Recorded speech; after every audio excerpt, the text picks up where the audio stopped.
Кыргызстан жана Тажикстан өлкөсүнүн 2021-жылдын эсеби менен куралдуу күчтөрү армиясы ошондой эле эки өлкө согушуп кетсе кайсы өлкө жеңет деген суроо келет албетте. Анда Тажикстандан баштайбыз сөздү. Тажикстандын калкынын саны 9.504.000 болуп эсептелет.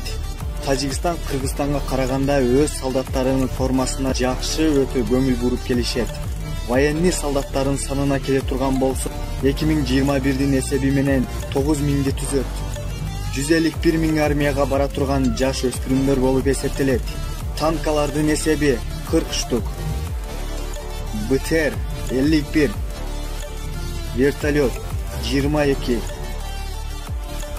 самолет 25 штук, артиллерия 10 штук. Армияга бөлүнгөн бюджет 174 миллионду камтыйт. Ал эми Кыргызстан 2021-жылдын эсеби менен 6.687.835 адамды түзөт. Жалпы адамдын саны.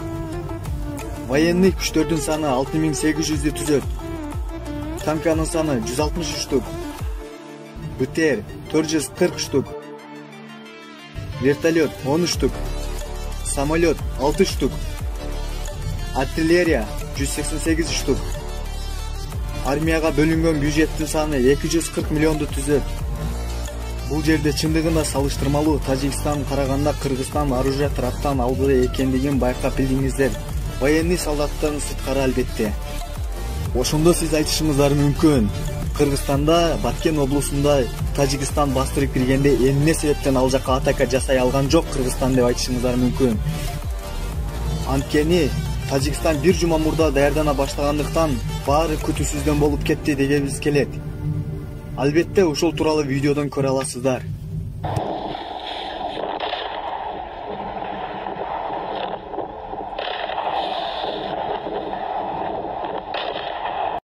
Эми жогоруда айткандай, кайсы өлкө эгер ушул бойдон улана берсе ким жеңиши мүмкүн деген суроого жооп берейин.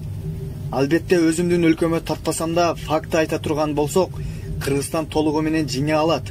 Анткени куралдуу күчтөрү Тажикстанга караганда бир топ эселе кыйла алдыда болуп эсептелет.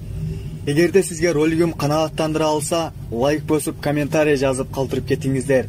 Албетте сөзсүз түрдө өзүбүздүн желегибизди комментарийга калтырыңыздар деп үмүт кыламын. Саламатта калыңыздар.